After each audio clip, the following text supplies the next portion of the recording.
Usually when we look at a photograph of a world-famous landmark, there is this comforting expectation of absolute visual certainty. Right. You expect what you see to be the truth. Exactly.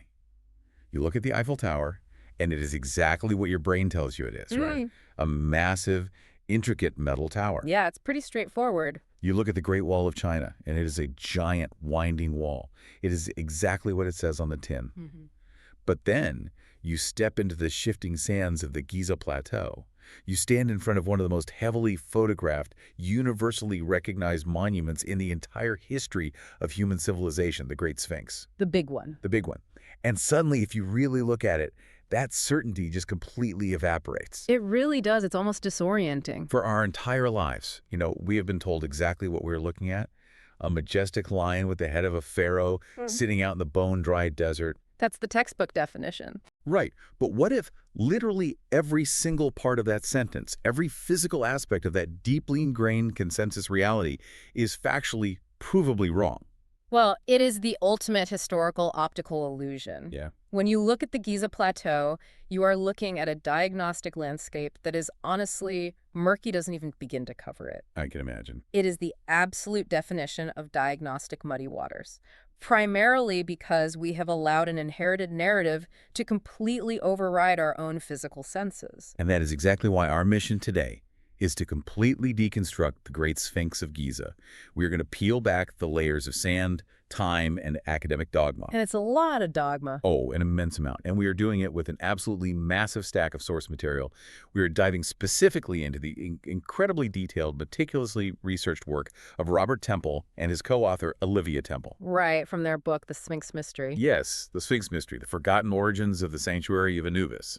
What Robert and Olivia Temple have accomplished here is extraordinary, because they haven't just looked at the physical monument as it stands today. What else did they look at? They have excavated the immense paper trail left behind by early travelers, classical historians and early archaeologists. Wow. Yeah, synthesizing centuries of forgotten eyewitness accounts to challenge the very foundation of what we think we know about this structure. So if you are someone who loves a massive paradigm shift, if you love peeling back the layers of history to find a completely different truth hiding in plain sight, this deep dive is going to completely rewire how you see the ancient world. It really will. Because we are looking at a scenario where the Sphinx was never a lion at all.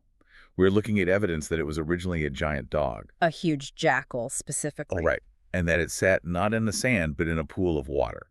And that it is honeycombed with hidden, physical underground chambers used for bizarre ancient rituals. I know, it sounds like something straight out of a late-night internet forum. It really does. It sounds like science fiction. But the physical, geological, and archival evidence we are going to walk through today suggests that this alternative narrative is actually far more grounded in reality. Wait, really? Oh, yeah. It's far more scientifically rigorous than the consensus view we've all just blindly accepted. Okay, let's unpack this. Let's start with this core idea of consensus reality, because this is the thematic anchor for literally everything Temple discusses. It is the foundation of the whole problem. Right.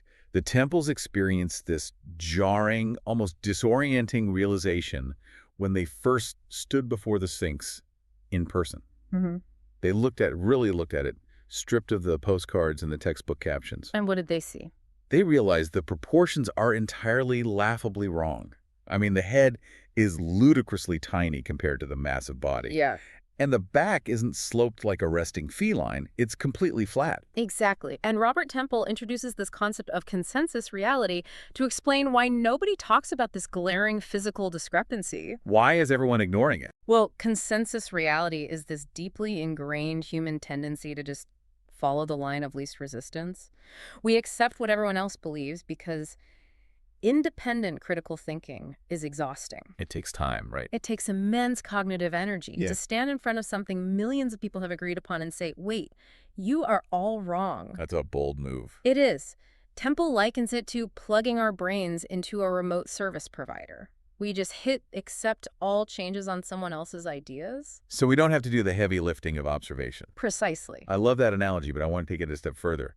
It's like looking at a really badly photoshopped image where someone pasted a tiny, shrunken head onto the torso of a massive bodybuilder. That's a great way to put it. Once someone points out the disproportion, you can never unsee it.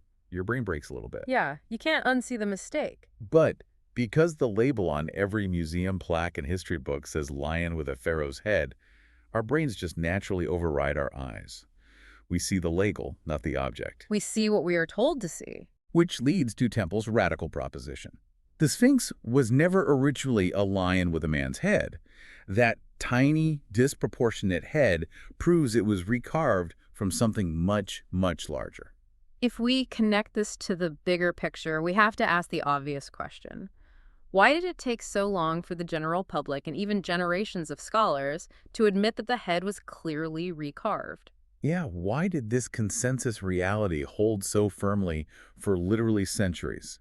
The answer is incredibly simple, and it has nothing to do with a lack of intelligence. What is it, then? It has to do with the physical environment. For almost 2 millennia, the Sphinx was buried up to its neck in sand. I think when people hear buried in sand, they picture a light dusting. It's like maybe a few dunes around the paws. Right, just a bit of windblown sand. But the source material provides these incredible visceral descriptions of the historical reality of that sand.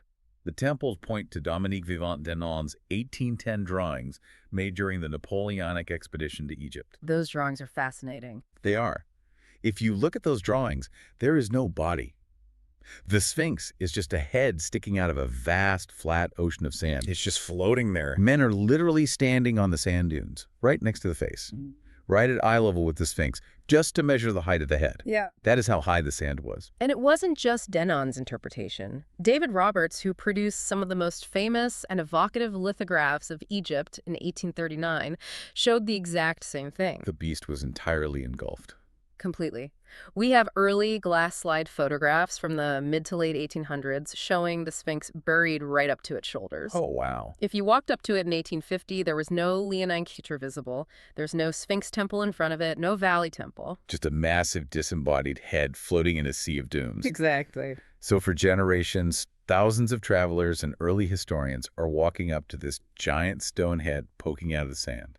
And the local guides or the classical texts tell them, oh, there's a majestic lion body under there. And everyone just nods and says, sure, it makes sense. Right.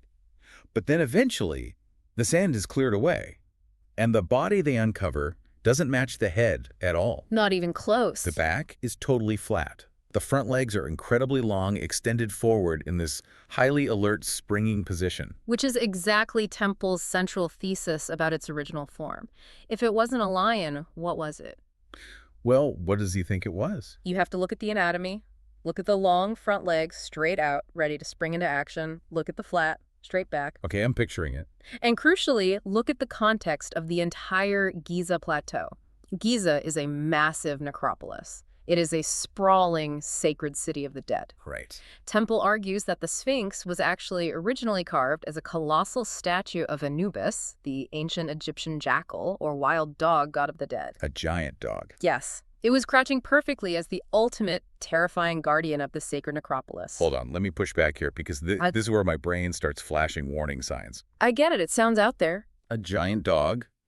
That sounds entirely absurd on its face. I grant you the proportions are off, and I grant you the head is too small. But how do we leap from disproportionate lion straight to Anubis, the jackal god? It feels like a massive leap. Yeah, that feels like a massive leap. It sounds like a leap until you look at the morphology of the animal and the mathematics of the stone. Walk me through it. A resting lion naturally has a sloped back. It has distinct rounded haunches that rise up when it lies down. Like a house cat. Exactly. But a wild dog, a jackal, lies flat. Its back is a straight line. Oh, I see.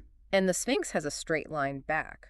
Furthermore, think about the original unrecarved head. Okay. If the original statue was Anubis, it would have had the massive, pointed, upright ears and the long, extended, heavy snout of a jackal. Okay, I see where you're going with the volume of the stone. Exactly. To recarve a massive stone head into a smaller human head, you need raw material to work with. You can't add limestone back onto the statue. Right, you can only cut it away. So if the original head was a human head and a later pharaoh wanted to put his own face on it, the proportions wouldn't change that drastically. It'd just be a facelift. Exactly. But if the original head was a massive jackal, With a long, protruding snout and huge ears, there is an enormous volume of limestone there. Huge blocks of it. So a later pharaoh, perhaps in the Old Kingdom, perhaps later, could come along and order his stonemasons to carve that protruding canine snout down into a flat human face. And the ears. They carve those tall ears down into a human headdress. The result is exactly what we see today. A human head that is drastically, fundamentally undersized for the massive dog body it sits on. Exactly. When you lay out the mechanics of the carving like that, it actually makes terrifying sense. The Sphinx itself is physically offering up this secret, just screaming it at us through its geometry. But we've been too blinded by consensus reality to see the dog hiding inside the lion's clothing. Precisely. We are seeing what we are told to see. It's incredible. But that is just the first layer of sand we are peeling back today. Because once you clear the sand away, you don't just see a disproportionate dog body. What else is there? You see the walls of the pit the monument sits in. And those walls present an entirely different, incredibly controversial puzzle. Oh, the geology. Yes, the sides of the Sphinx itself and the vertical walls of the excavated enclosure it sits inside show obvious, undeniable, heavy water erosion. This is a massive point of debate in geological and archaeological circles. I've seen it all over the internet. Right. The Sphinx sits deep down in an excavated pit. When the original builders carved it, they didn't build it from the ground up. They carved it out of the bedrock. Exactly. They carved down into the bedrock of the plateau, leaving the Sphinx in the center. The vertical strata, the walls of that pit, are heavily weathered in a very specific way. How so? Geologists look at the undulating vertical fissures and clearly identify it as precipitation-induced weathering, water erosion. Not wind, not sand scouring, Yeah. flowing water. Now, if you are listening to this and you've ever tumbled down the internet rabbit hole of ancient mysteries, you have absolutely heard the popular fringe theory about this water erosion. Oh, the rain theory. Yes, the theory, heavily popularized in the 1990s, goes like this. If there is heavy water erosion, it must have rained heavily at the Sphinx. That's the basic logic they use. But the climate hasn't supported that kind of heavy, continuous rainfall in Egypt for roughly 12,500 years back at the end of the last ice age. Right. Therefore, the theory claims the Sphinx must be 12,500 years old, built by some lost ice age civilization. Yes, that theory has gained massive traction in popular culture. It's romantic, it's mysterious. It's a great story. It is. But Robert Temple addresses this exact argument head-on in the book, and he categorically rejects the 12,500-year timeline. And his reasoning isn't based on ignoring the geology, right? No, not at all. It's purely grounded in unavoidable archaeological logic. This is what I found so compelling. Because the rocks don't lie, Yeah. right? The water erosion is real.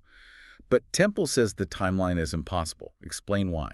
Because of the archaeological record, you cannot have a highly advanced civilization, one capable of excavating millions of tons of limestone, understanding advanced quarrying techniques, and carving a perfectly proportioned, massive Sphinx living 12,500 years ago, Right. and then have 7,000 years of absolutely zero archaeological remains in the dirt following it. It just doesn't make sense. Human civilization leaves a massive, messy footprint. We leave pottery shards, broken tools, fire pits, middens, refuse, graves. We are a very trashy species. Exactly. There's always something in the ground. You cannot have a 7,000-year blank spot where the supposed advanced monument-building civilization just vanished without a trace, only for the dynastic Egyptians to suddenly appear 5,000 years ago with their own distinct culture. Right. It breaks every single rule of archaeological continuity. You can't just build the largest statue on Earth and then conveniently forget to drop a single piece of pottery for 7 millennia. It just doesn't happen. It's impossible. So we are left with a massive contradiction.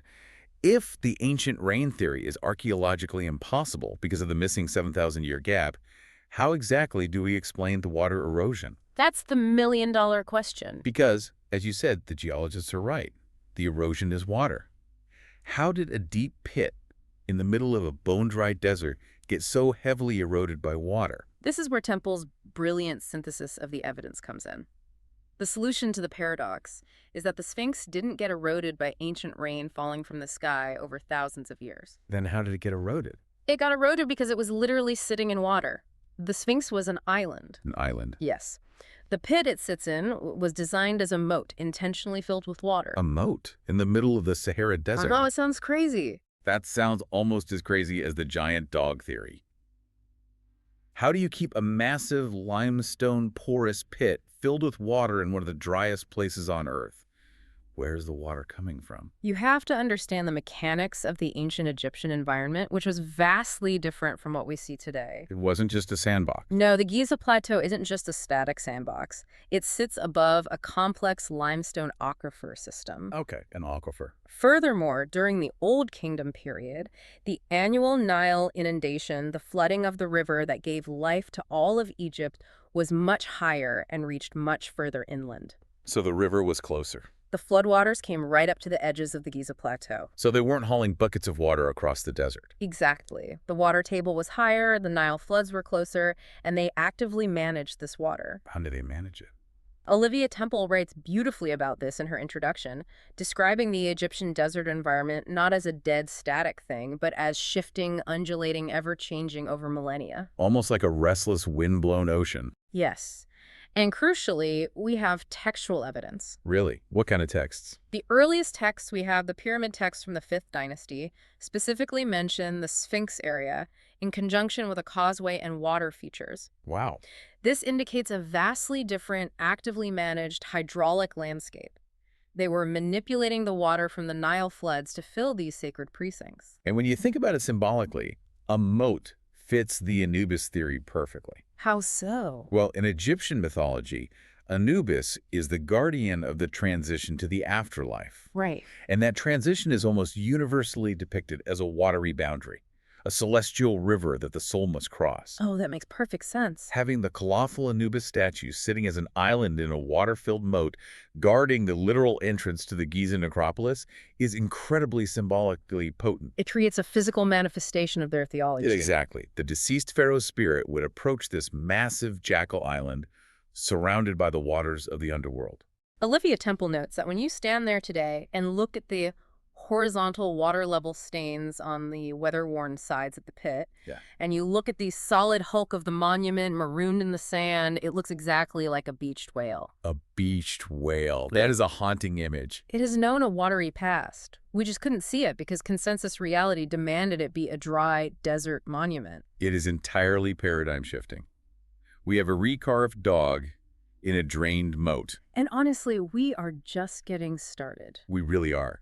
Because the surface level is fascinating, but now we need to talk about what is underneath this moat. This is where it gets really dark, literally. Because as long as human beings have been looking at the Sphinx, they have been absolutely convinced that there is something hiding underneath it. This fascination with the subterranean world at Giza is incredibly old.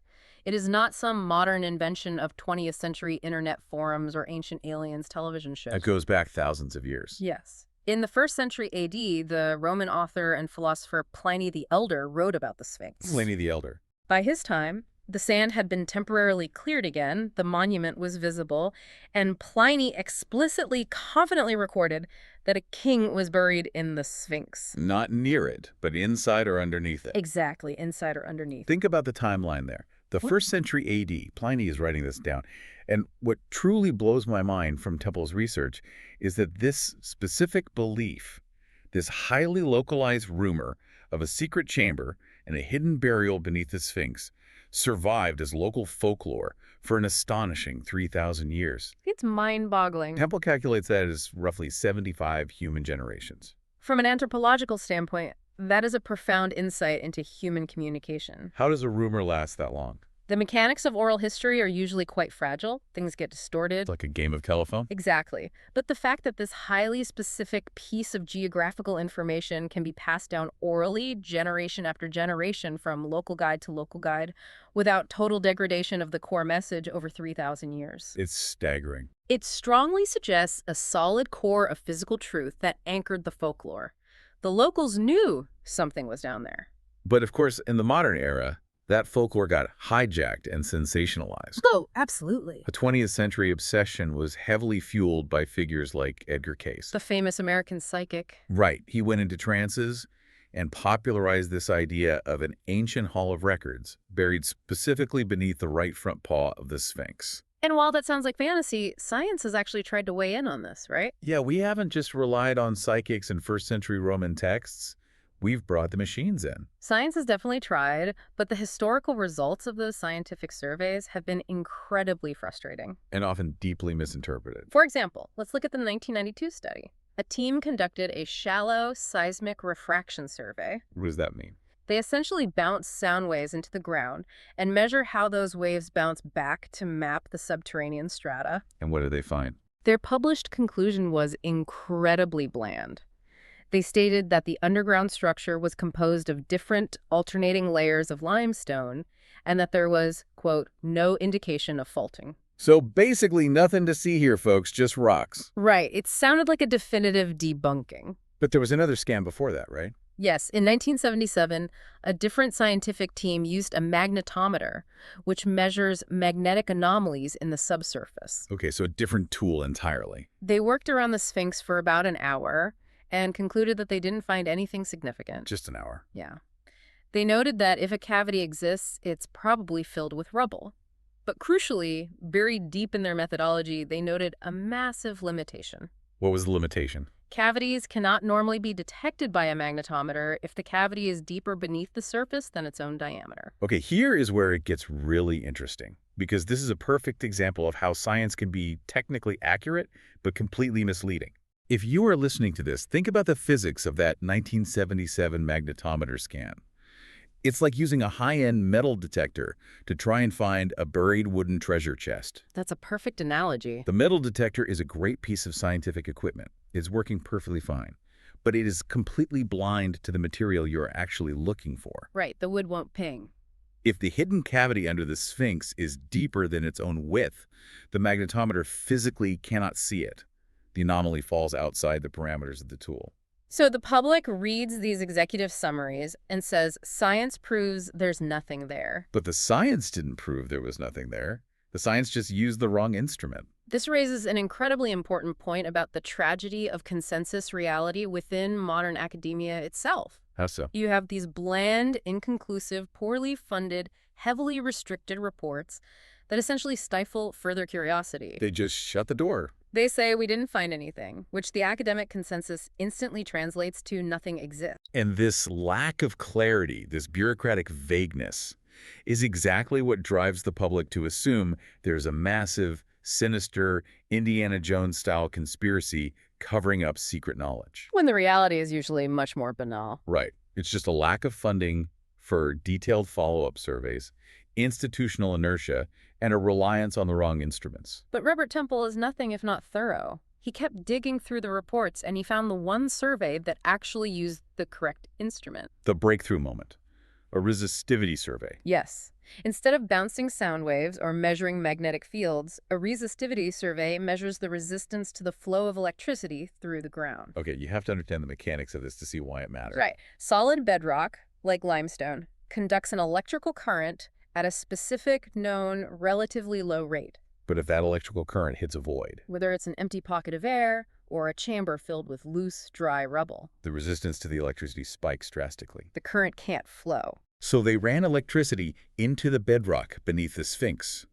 And what happened? They found 5 distinct areas of interest, 5 major anomalies where the electricity hit high resistance. 5 of them. But the most crucial one, the one that stops you in your tracks, was a massive anomaly right in front of the Sphinx's front paws. Oh, wow. The scientific report explicitly states that on large electrode spacings, they detected a cavity or shaft that could be as much as 10 meters deep. 10 meters. That is over 30 feet deep. Yes. And it is exactly, geographically, where Edgar Cayce and the 3,000-year-old folklore said a chamber would be. Exactly, right by the front paw. The report is very sober about it. It specifically notes that the bedrock in that exact spot is covered by thick Roman-era paving stones. Right, the stones would make it tricky. Which made the electrical contact a bit noisy, but the massive anomaly was undeniably there in the data, and they concluded, based on the resistance levels, that this 10-meter cavity is likely filled with loose rubble, not solid bedrock. So if you are keeping track, we have actual, hard, scientific proof of a massive subterranean anomaly, over 30 feet deep, right exactly where the 3,000-year-old rumors said it would be. Proof on paper. You would think this would be front-page news. You would think there would be teams of archaeologists out there with ground-penetrating radar the next day. They'd think so, yeah. But because of the overwhelming noise of consensus reality, because everyone already knows the Sphinx is just a solid block of stone, this resistivity report just gets quietly filed away and buried in obscurity. And this is precisely why Temple's approach is so refreshing. He doesn't just rely on the high-tech scans that are easily ignored by the establishment. It goes a step further. He moves past the abstract computer data to focus on physical, tangible, dirty-your-hands reality. Because we aren't just talking about radar anomalies anymore. We are talking about physical spaces. Yes, because Temple actually went inside. Which brings us to arguably the most visceral part of this entire deep dive. The physical tunnels hiding in plain sight. Let's talk about the rump tunnel. Oh, this is incredible. At the very base of the Sphinx's rear end, the rump, there is a hole. Just a hole in the statue. It sits underneath the modern restoration blocks that have smoothed over the back of the monument. If you don't know it's there, you would never see it. I want you, listening to this, to put yourself in this environment for a second. Imagine you are at Giza. Baking in the sun. Right. The massive, towering Sphinx is looming over you, baking in the Egyptian sun.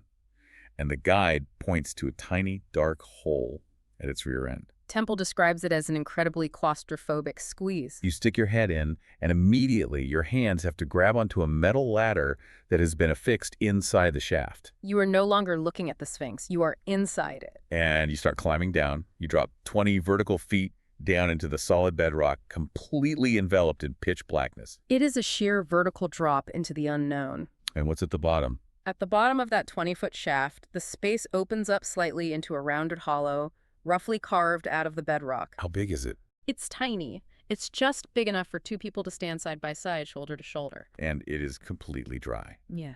Which is fascinating, considering we just talked about the moat and the water table. Right, there are no water table issues down there today. Completely dry.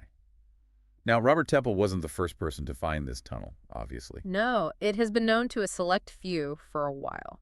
In fact, Zahi Hawass and Mark Lehner, two of the most prominent Egyptologists in the world, actually wrote a formal paper about this specific tunnel in 1994. Right, but where was it published? Exactly.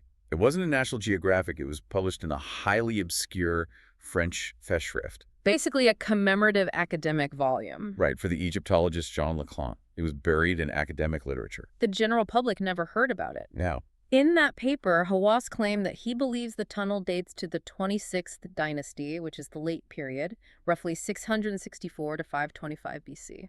But what is truly revealing is what they found down there. Hawass notes in the paper that they cleared the shaft but found, quote, no significant artifacts. However, Temple actually pushed him on this. Temple asked him what exactly the insignificant artifact was that he found at the bottom of this ancient 20-foot shaft. I love this detail so much. Do you know what the artifact was? Tell me. It was an old pair of modern shoes. A pair of shoes? Shoes. You're telling me there is an actual physical 20-foot shaft under the Sphinx's tail, ending in a hidden room littered with tourist rubbish and an old pair of shoes? Yep. And almost nobody in the general public knows it exists. Yeah. If I owned a 20-foot tunnel under the Sphinx, I would be charging admission. How is this not common knowledge? It's the ultimate failure of communication, and it highlights the siloing of information in academia. They just brush it under the rug. They document it in an obscure French journal, deem it insignificant, and move on. Wow. But what's fascinating here is the physical nature of the tunnel itself, which tells us a story about its origin. What do you mean? Temple makes a crucial observation when he is standing down in that hollow.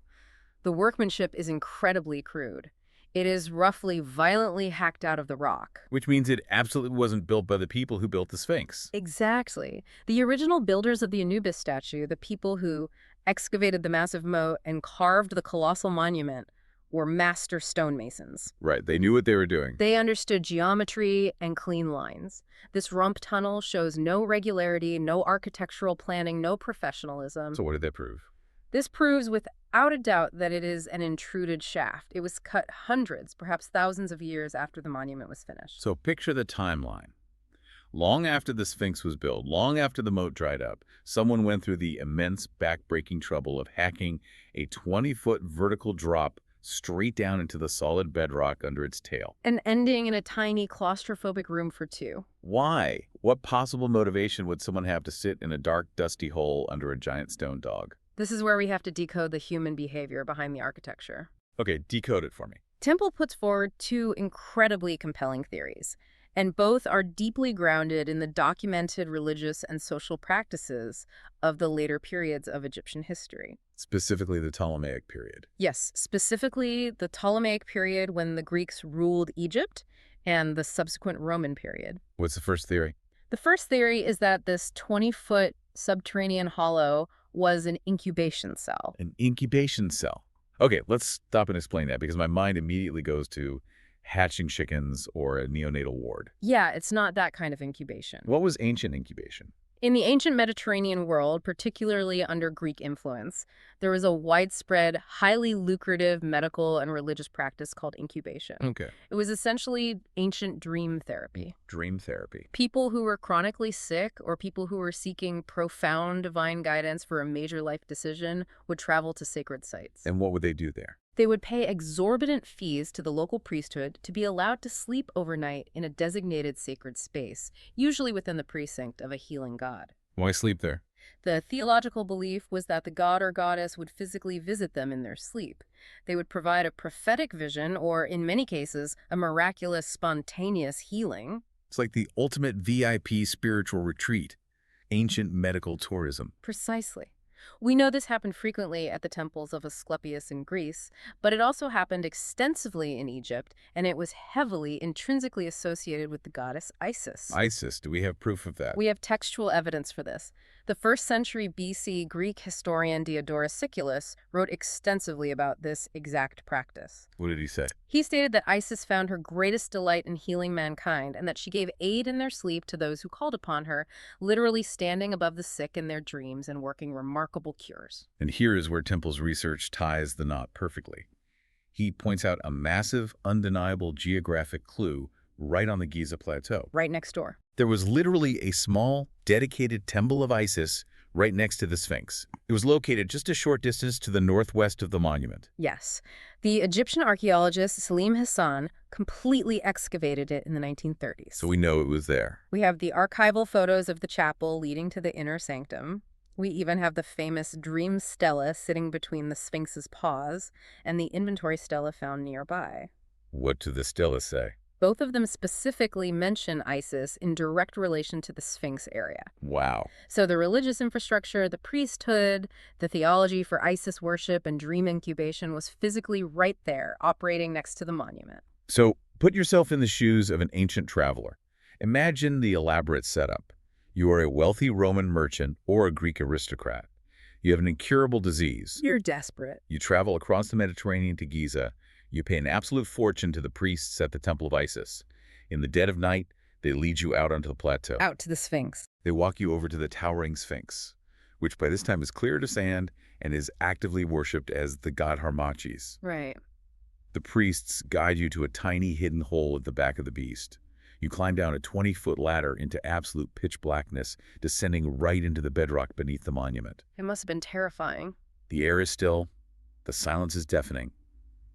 You are told to lie down on the hard stone in this tiny hollow and wait for the goddess to speak to you. Just you in the dark. The psychological power of that moment, the pure, unadulterated auto-suggestion of being buried beneath the most famous monument on Earth. It would be absolutely mind-blowing. Your brain would be in overdrive. You would definitely have a profound hallucinatory dream. It is the ultimate sensory deprivation chamber. Yeah. Perfectly combined with overwhelming religious awe and expectation. It is a psychological pressure cooker designed to produce visions. That makes perfect sense. But you mentioned a second theory. Yes. Temple also proposes an alternative, or perhaps a dual-use theory for this tunnel. Because ancient priesthoods weren't just spiritual guides, they were also masters of stagecraft. I like where this is going. It might not have just been a private cell for healing dreams. Yeah. It might have been the operational mechanics of an oracle. Theatrical trickery. I love this. Explain how an oracle would work here. This raises an important question regarding the economy of ancient religion. Was this tunnel purely for quiet, private healing, or was it the backstage area for a massive public theatrical trick? A magic trick for the masses. Exactly. Because we actually have reports from early travelers that point exactly to this kind of deception. Really? Like who? In 1579, a German traveler named Johann Helffrich visited Giza and reported on the local legends regarding the Sphinx. What did he write down? He wrote down that from afar, under the ground, through a narrow hidden passage, the heathen priests get inside the head and speak to the people out of it as if the statue itself had spoken. It is literally the Wizard of Oz. Pay no attention to the man behind the curtain, or in this case, the priest down the 20-foot shaft. Precisely. And we know the Sphinx was a massive public venue. During Roman times, it was a major pilgrimage site. It drew crowds. Huge crowds. There are late 19th century photographs showing the original Roman paving stones and an actual massive smoking altar situated right between the huge front paws of the Sphinx. Temple mentions this amazing photo from 1889 showing an American baseball team, the Spalding National League, touring Egypt. Oh yeah, that photo is wild. They're all posing, climbing all over the Sphinx, and in the photo you can actually see the small, intricate Roman stones covering the Sphinx's toes that are now completely hidden under modern reconstruction blocks. It proves there was a massive paved public plaza right between the paws. Yes, so imagine the scene. You have crowds of worshipers, hundreds of people gathered at the altar between the paws, chanting, offering incense. And smoke filling the air. Meanwhile, a priest is hidden in the dark hollow 20 feet below the tail. But wait, if he's under the tail, how does he speak to the crowd at the front? The acoustics wouldn't work. That's the key issue, isn't it? This is where Temple makes his most startling physical discovery while inside the rump tunnel. This is the part that genuinely frustrated me when I read it, because the 20-foot drop is not the end of the story. Not at all. While Robert Temple was standing at the bottom of that claustrophobic hollow, 20 feet down, he shone his flashlight upward into the gloom. What did he see? He realized that the tunnel didn't just end in that small room. It continues upward into the actual solid body of the Sphinx itself. It goes up into the body. It breaches the monument. It curves up the rear right haunch, heading east, directly toward the Sphinx's waist. How far up does it go? Temple spoke to a colleague who had managed to explore it further, and they confirmed the upward tunnel extends at least 26 feet into the solid limestone body of the beast. So let's go back to our Wizard of Oz scenario.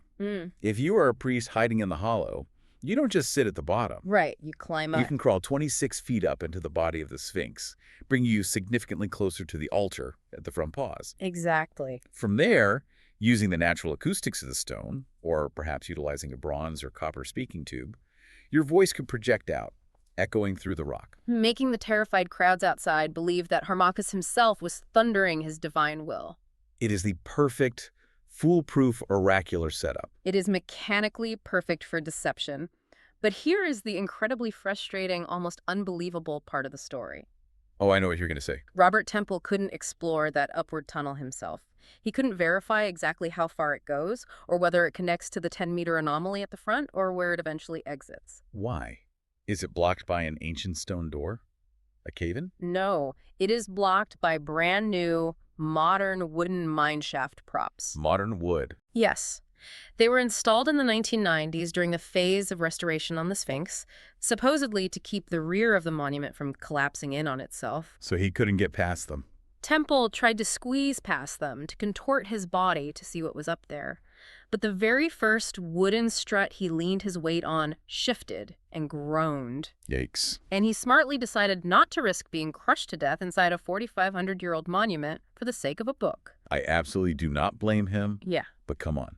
Before they hauled 1990s lumber down a 20-foot hole to prop up the ceiling, surely some archaeologist, some engineer, explored it and mapped it. You would certainly think so, but Temple did his due diligence. He contacted Professor Lal Gowrie. Who is that? Gowrie is a highly renowned limestone expert who worked extensively on the Sphinx in the 1970s and 1980s, and who had also physically been down the rump tunnel. So what did Gowrie say? Temple asked him about the upward shaft. Gowrie admitted he saw the upward tunnel too, but he never crawled up it. He told Temple he has no idea where it leads either. I want to scream.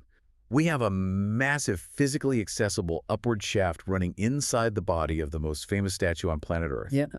And nobody in modern academia knows where it goes because they just propped it up with cheap wood and walked away. That is maddening. It's unbelievable. And the worst part is, it's not even the only blocked door. No, it is not. If you walk around to the north side of the Sphinx, at ground level, there is another blocked tunnel. Unpack this for me. What happened on the north side? In 1926, a French engineer named Émile Barrès was tasked with completely clearing the sand away from the Sphinx, the final clearing that gave us the monument we see today. Okay, so they're dating. During his excavations, he discovered a large tunnel entrance right on the north flank of the body. And we aren't relying on rumors here. We have proof. We know this is a fact Yeah. because there are pristine archival photographs taken at the time showing two of Barrés's Egyptian workmen sitting casually inside this open, yawning tunnel entrance. Okay, so they found an entrance. They literally photographed guys sitting inside it. Where is the excavation report detailing what was at the end of the tunnel? There isn't one. Excuse me. After taking those photographs, Barrés inexplicably ordered the entrance sealed. And he didn't just backfill it with sand, he sealed it with heavy, modern cement blocks. Cement blocks. It has sat there, an ugly patch of cemented blocks on the side of the Sphinx, since 1926. It hasn't been opened or explored since. But why? Zahi Hawass even confirmed this in his 1994 paper. He noted the Barrés tunnel hasn't been opened, but he offered absolutely no explanation as to why no one has simply removed the modern cement blocks to look inside. So what does this all mean? Look at the sheer weight of what we've discussed. We have a 10-meter deep anomaly found by electrical resistivity scans sitting right in front of the paws. Right. We have a 20-foot drop at the rear leading to an unexplored 26-foot upward shaft inside the body, currently blocked by 1990s wood. We have a ground-level tunnel on the north side that was opened, photographed, and inexplicably cemented shut a century ago. It's a lot of blocked doors. Why aren't we unstacking those modern stones today? Why isn't someone sending a tiny $100 camera drone up that wooden prop shaft to see what's there? This brings us back to the core value of Temple's monumental work. Because modern archaeology essentially ignores these anomalies or physically cements them shut and refuses to discuss them, Temple realized he had to bypass the modern consensus entirely. He had to find another way in. If the physical doors were closed, he had to open the archival doors. He Yeah. combed through 281 years of published eyewitness reports from early travelers who visited the Sphinx before the cement and the wooden props were installed. 281 years of receipts. Yeah. That is staggering dedication. Exactly. He started his timeline with a book by Guido Panzarolo, published all the way back in 1715. What did Panzarolo write? Panzarolo explicitly discusses a cave under the Sphinx, describing it as, quote, of a bigness answerable to that of the head, into which the curious have looked. Wow. From 1715, Temple traced this thread of evidence through dozens and dozens of obscure accounts: French explorers, German aristocrats, Dutch merchants, texts written in Latin. And what was the through line? What he found was a consistent, undeniable, overlapping historical record of secret chambers, accessible shafts, and subterranean tunnels that modern academia simply refuses to acknowledge because it disrupts their neat, established textbook narrative. It's just too inconvenient. Temple's work proves that sometimes reading dusty 18th century books and correlating the accounts of forgotten travelers tells you far more about the physical reality of a monument than modern academic consensus allows you to see. It's the ultimate vindication of doing your own homework. It proves that the answers are out there if you're willing to ignore the plaque on the wall and look at the raw data. Absolutely. Which brings us to the end of our deep dive today. Let's pull ourselves out of the dark, dusty tunnels and look at the big picture of what we've learned. We have completely dismantled the postcard image. We really have. Today, we stripped away the sand, we stripped away the 1990s wooden props, and, most importantly, we stripped away the comfortable, lazy consensus reality. The hardest part to strip away. When we look at the Giza Plateau now, we aren't looking at a dry, solid lion with the pharaoh's head. Not at all. We are looking at a massive, recarved statue of the dog god Anubis. We see him sitting not in a static desert, but in a dynamic, water-filled moat guarding the literal and symbolic river crossing to the afterlife. A completely different landscape. We see a monument honeycombed with crude, intruded tunnels where ancient people climb down into pitch-black incubation cells to hear the voices of the gods. Or where priests hid in the bedrock to project those very voices and manipulate the masses. It is a vastly more complex, incredibly dynamic, and deeply mysterious monument than the textbooks ever gave it credit for. It's a living, evolving piece of human history. It truly is. And I want to leave you with this final provocative thought. What is it? Think about how easily we all accepted the image of a lion with a human head. We accepted it just because we were told that's what it was, even when our own eyes could clearly see that the physical proportions were entirely wrong, that the head was far too small for the massive body. We didn't even question it. We let the label dictate our reality. So look around your own world today. Look at the narratives you consume. What other consensus realities are you blindly accepting right now, simply because you haven't taken the time to notice that the head doesn't quite fit the body? That's a powerful question to end on. Keep questioning the established narrative. Keep digging below the sand. Until next time.